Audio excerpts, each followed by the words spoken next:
Welcome back to Stamping at the Warren, and I'm Kim Tolton, and today I am giving you the final instalment in making my extra large explosion box.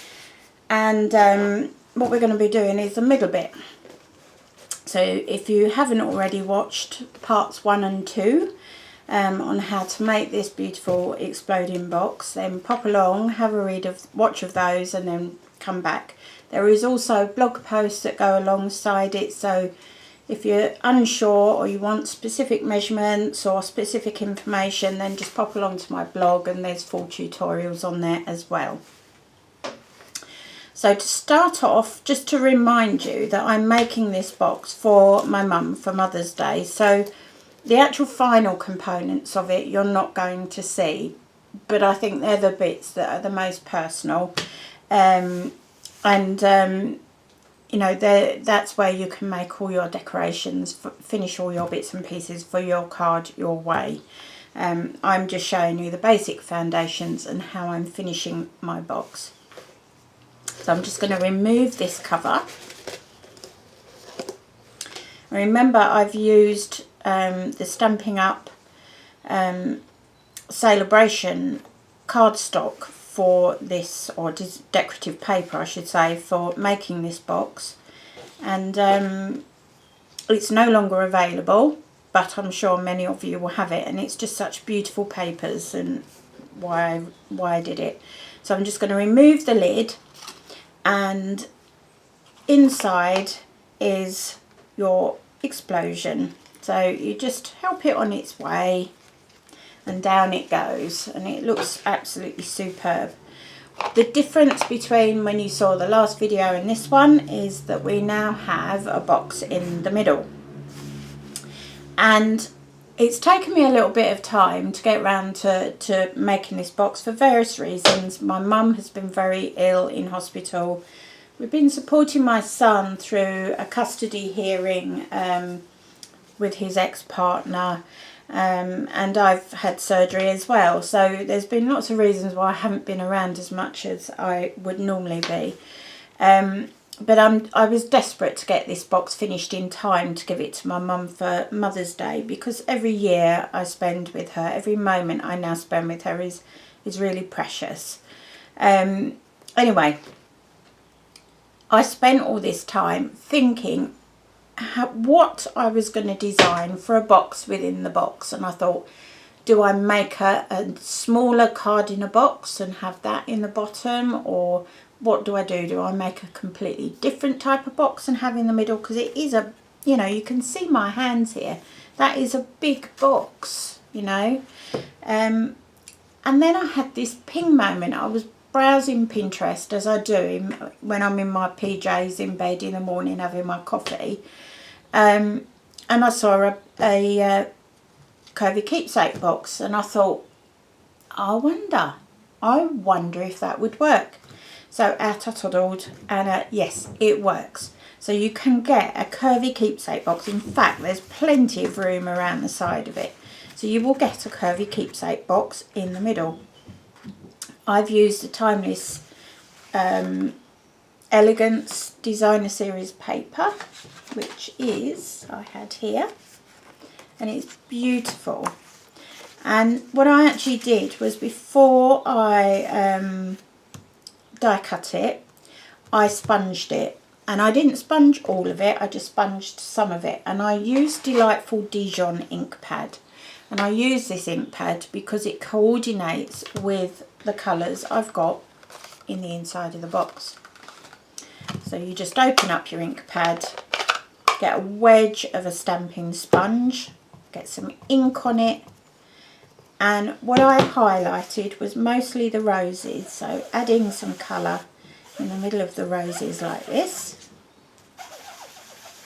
I didn't re-ink it because I did want differences in tone and shade, and give a bit of light and dark. So that's one piece, and then this one, and again doing just the same thing and going round and just adding bits of colour, so that when the box is all assembled it looks lovely. So that's all your sponging. So really quick and simple. And I am using the Curvy Keepsake box die, which is here. And you need your big shot. Ideally you want your big shot with the magnetic platform. I'm just going to move my other bits out of the way so that they don't get caught up. So up comes my big shot. And it's my new one. You know, for weeks and weeks and weeks I've been going on about I'm having to put shims on and da, da, da, da. I got my new one. So happy. Right, so I've just got one square that is 15 centimetres wide. It's cardstock that I actually give away as gifts to customers, and I'm just using up what I've got. So this will just fit in here, but you just have to give it a bit of an angle, and one side is slightly wider than the other. So just take your time and just get everything in there. And then put the second acrylic. So you've got, at the base, you've got the magnetic platform or your multi-purpose platform if you don't have a magnetic platform. Then you have your first acrylic cutting plate. Then you have your cardstock face up. Then your die cutting blades down. And then your second acrylic plate goes in and you just roll it through. Look at how easy this is. No shims. Yes. And we need to repeat that with both pieces. So just remove this one.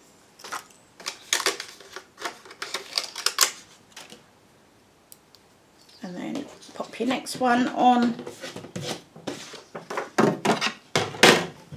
So back with the base bit. So you've got magnetic plate, cutting plate, cardstock face up, die with the blade down, just wiggle it at a bit of an angle until you get it all in. And so what I do a 12 by 12 sheet, cut it into 4, and what you actually find is one side is slightly wider than the other. So you want the pointed end needs to be on the slightly wider edge. So take those out, finish with that, and I'll pop this down for a moment, we will need it again. And bring in your pieces, and you need to make sure when you're die cutting them that you do have the same side of designer series paper facing, otherwise you won't be able to match your boxes up. I'm going to use Fast Fuse, but before I do, there are score lines, so you just want with your fingers just to fold it over so the big folds go away from you and this handle comes towards you. And the same with this piece, so the handle comes towards you and these two pieces go away. And all you want is, you want to put Fast Fuse or any adhesive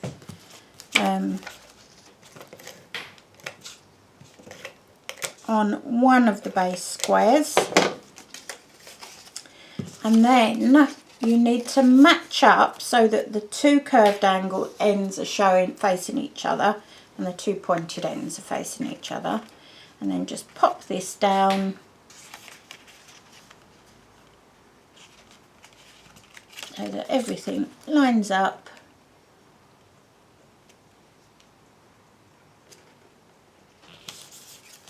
And that's the base of your box down. And then what you would do is you would put your gift in there, but I'm keeping my gift secret.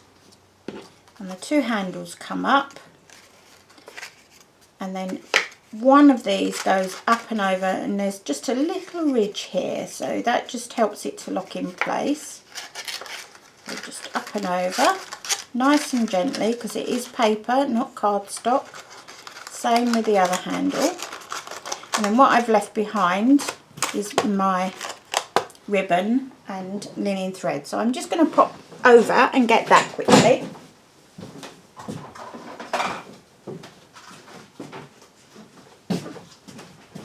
Back, naughty me. Right, I'm back. Right, so next we're going to need the big shot up again, but before that is just a little tiny incy wincy piece of stamping, and I'm using the Party Pants. This is one of the Celebration products, so this is one of the freebies you can get that are new. So you know, some were time limited, and these are the new ones that have come out just for this last month of Celebration. So spend £45, you could get one of the, you could get this stamp set if you chose. There is two. There's another one, different one called Pedal Pusher, and there's also some beautiful glittery tape that you could select for your free product. And I'm using the, I think I'm using the Cake Time. So, bit of stamping. This is shimmery white cardstock, and I'm just using basic black ink.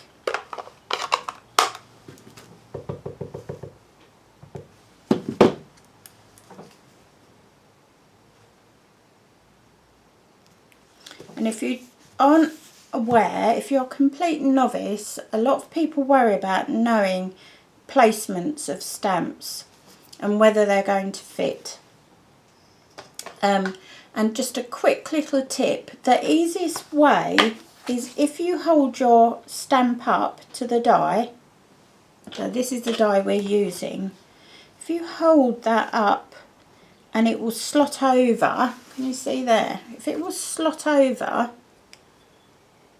your stamp, then you're going to get your stamp in there. Just a little tip.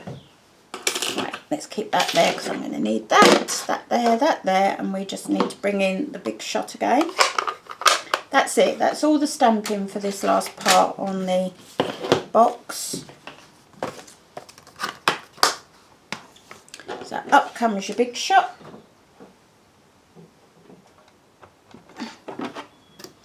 And put your cardstock down. Hopefully you can see that. And just line up your little sentiment, and then your second cutting plate goes down through your big shot,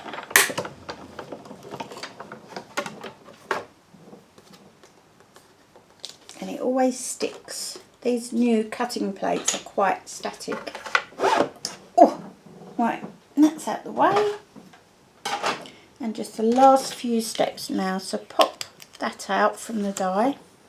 That's your sentiment, and we can put these away. Always put your dies away as you use them, because trust me, they go walkabout very easy.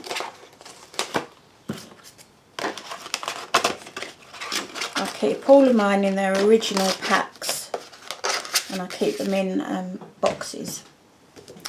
Right, so that's that and that, and we're ready to make these final pieces. So obviously I've already mounted this on here, but I'm just showing you how to actually assemble this last little box. So that comes back in, it's got your gift in it, and we're going to finish by popping a bit of linen thread through the tag. You want quite long ends because you want a nice loopy bow. Okay, and then you want a piece of very vanilla satin ribbon, all available through my online store, I hasten to add. Pop it through but don't tie the knot yet, because you want to have